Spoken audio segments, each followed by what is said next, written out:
Бишкекте пакистандык 5 студент түшкөн ВМБ өлкөсүндөгү автоунаа жол кырсыгында кабылып 2 адам каза болду. 3 ооруканада. Жол кыймылы коопсуздугун камсыздоо башкармалыгы билдиргендей, окуя 15-декабрь күнү саат эртең менен 7-де болгон.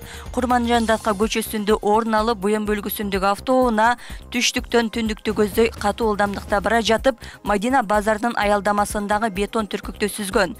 Жол кырсыгынан унаанын айдоочусу жана жүргүнчүсү ошол жерде көз жумуп, 3 жүргүнчү ооруканада. Ал эми унаа жарактан чыгып 2-ге бөлүнүп калгандыгы маалымдалды. 15-декабрда Тогуз-Суру районундагы номер 11 Саймалы Таш орто мектебинде өрт катталды. Маалыматка караганда телсиз жоо кечиндеси 22:28-де толугу менен өчүрүлгөн. Жабыркагандар жок. Телсиз жоо менен каршы күрөшүүдө куткаруучулардын ыкчам аракети менен мектепке улай салынган ашкана сакталып калынды. Ал жердеги жашоочулардын көмөгү менен китеп жана парталар алынып чыгылды. Тогуз-Суру району боюнча өзгөчө кырдаалдар бөлүмүнүн жооптуу кызматкерлери учурда өрттүн себептерин жана чыгымдарын тактап жатышат.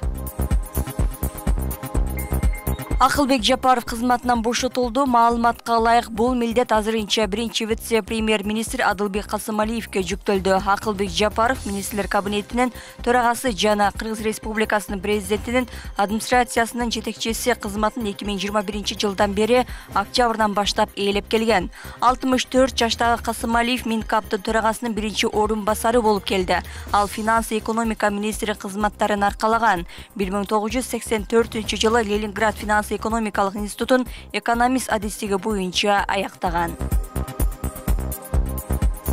Көп кабаттуу үйлөрдө бир батирге бирден автоунаа токтотуучу орун болот деген эреже киргизилди. Бул тууралуу архитектура, курулуш жана турак жай коммуналдык чарба мамлекеттик агенттигинин директору Нурдан Орунтаев маалымдады. Анын айтымында бул эреже сентябрдан тарта күчүнө кирген. Сентябрь айынан тарта жаңы эреже киргизилди. Алардын негизинде көп кабаттуу үйлөрдө бир батирге бир автоунаа токтотуучу жай принциби милдеттүү болуп калды. Эгерде курулуп жаткан үйдө бул талап аткарылбаса, анда курулушка жол берилбейт. Мындан тышкары 5 кабаттан жогору болгон үйлөрдүн жер төлөөсүндө атайын автокөлүк токтотуучу жайы сөзсүз болушу керек деп жазды Орунтаев. Ошондой эле курулуш компанияларына унаа лифт сыяктуу автоунаа токтотуучу жайларды болушунча үнөмдүү пайдаланууга мүмкүндүк берилери кошумчаланды.